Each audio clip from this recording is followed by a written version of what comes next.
আজ ফের মুখ্যমন্ত্রীর ক্যাবিনেট বৈঠক।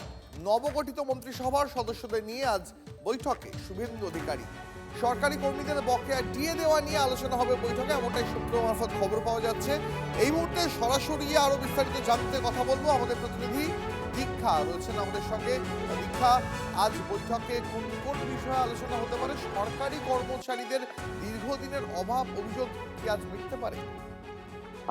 একেবারেই দেখো, শুভেন্দু অধিকারী প্রথম যে শপথ নেবার পরে মুখ্যমন্ত্রী হিসেবে যে বৈঠক করেছিলেন ক্যাবিনেটে, সেখানে প্রথম যে প্রস্তাব ছিল সেগুলো আলোচনা করেছিলেন এবং সেদিনই তিনি বলে দিয়েছিলেন পরবর্তী বৈঠক অর্থাৎ আজকে যে ক্যাবিনেট মন্ত্রিসভার বৈঠক হতে চলেছে সেখানে সরকারি কর্মচারীদের যে বকেয়া মহার্ঘ ভাতা রয়েছে সেটা এবং সপ্তম পে কমিশন চালুর যে বিষয়টি তারা সরকারে আসার আগে ঘোষণা করেছিলেন, যেটি এত বছর ধরে এ রাজ্যে চালু হয়নি, সেই বিষয়টি নিয়ে আজকে ক্যাবিনেটে মূলত উত্থাপন করা হবে।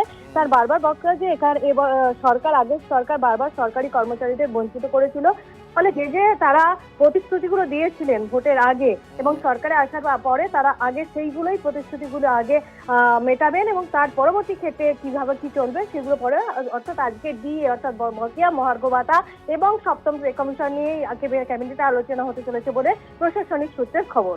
অনেক ধন্যবাদ দীক্ষা। প্রাতিষ্ঠানিক দুর্নীতি, মহিলা নির্যাতন, পে কমিশন, এরিয়ার ডিএ, এগুলো নিয়ে নেক্সট ক্যাবিনেটে গুরুত্ব সহকারে আমরা ক্যাবিনেটে আনবো। নেক্সট মানডে হবে। আমাদের কিছু পেপার ওয়ার্কের প্রয়োজন আছে। আমরা আগের মতো বাজেট হয়ে যাওয়ার পরে চন্দ্রিমা তুমি এটা বলে দাও, এভাবে সরকার চলতে পারে না।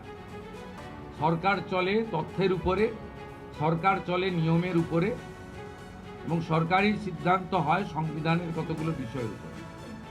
তাই এই গভর্নমেন্ট আমিত্বে বিশ্বাস করে না, আমরা নীতিতে চলবে এবং রুলস, অ্যাক্টস, সংবিধান একে প্রায়োরিটি দিয়েই আমরা কাজ করব। আমরা আশা করব এই সরকারের কোনো সিদ্ধান্ত নিয়ে, আপনারা তো বটেই, আমরা বেঁচে থাকা কিছু 2-4-5% যারা সমালোচক, সেই সমালোচকরাও কোনো সমালোচনা করতে পারবেন না। এই রকম সুযোগ এই সরকার দেবে না, ভরসা রাখতে পারে। মুখ্যমন্ত্রী বলেই দিয়েছেন সবই হবে আস্তে আস্তে, কেন্দ্র সরকারের স্তরেই সমস্ত দেওয়া হবে। সময় লাগছে একটু, টাকা পয়সার টান আছে, তো যেমন যেমন ফান্ড আসবে সেরম যাদের পাওনা মিটিয়ে দেওয়া হবে। সেজন্য গত সপ্তাহে যে ক্যাবিনেট মিটিং হয়েছিল, যা আমরা সিদ্ধান্ত নিয়েছিলাম প্রায় সবই হয়ে গেছে ইমপ্লিমেন্ট। এবারে এই ধরনের কিছু পেন্ডিং বিষয় আছে, সেগুলো নিয়ে আজকে চর্চা হবে আর তার অ্যাকশন দেখতে পাবেন ধীরে ধীরে।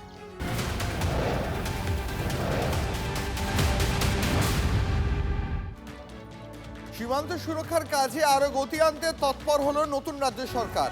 জমি হস্তান্তরের জন্য এবার 45 দিনের সময়সীমাকে টার্গেট করে এগোচ্ছে সরকার। কোথায় কি সমস্যা বুঝে নিতে চান মুখ্যমন্ত্রী শুভেন্দু অধিকারী। আজ বিএসএফ কর্তৃপক্ষের সঙ্গে বৈঠক করবেন মুখ্যমন্ত্রী। বৈঠকে থাকবেন মুখ্য সচিব সহ উচ্চপদস্থ আধিকারিকরাও।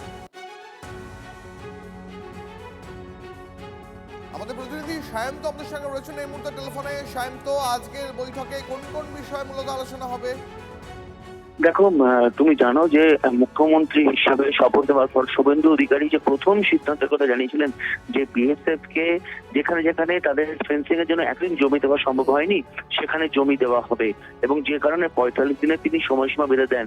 তার মধ্যে কতটা কাজ অগ্রগতি হয়েছে, কোথায় কোথায় সমস্যা হচ্ছে, কোথায় তারা সমস্যার সম্মুখীন হচ্ছেন, এই বিস্তারিত বিষয়ে মূলত এই বৈঠক হতে চলেছে, যেখানে বিএসএফ দক্ষিণবঙ্গ এবং উত্তরবঙ্গ ফ্রন্টিয়ারের কর্তাদের পাশাপাশি স্বরাষ্ট্র সচিব এবং রাজ্য সরকারের শীর্ষ কর্তারা উপস্থিত থাকবেন এবং জমি দেওয়ার ব্যাপারটা কতটা অগ্রগতি পেয়েছে সেটাও মূলত আলোচনা হবে। এবং টোটাল 569 কিলোমিটার যে এলাকা যেখানে ফেন্সিং নেই, জমির জন্য আউটপোস্ট তৈরি করতে পারা যাচ্ছে না, এই সব বিষয় নিয়ে কিন্তু আলোচনা হবে বলে নবান্ন সূত্রে খবর। বেশ, অনেক ধন্যবাদ সায়ন্ত। নজরা সেদিন থেকে বলা হয়ে গেছে জমির দেখা দেখি মাপ যোগ শুরু হয়ে গেছে এবং হস্তান্তরও শুরু হয়ে যাবে। যে প্রসিডিংস লাগে, সরকারি কাজের যে সিস্টেম আছে সেটা মেনেই হবে এবং খুব দ্রুত গতিতেই হবে।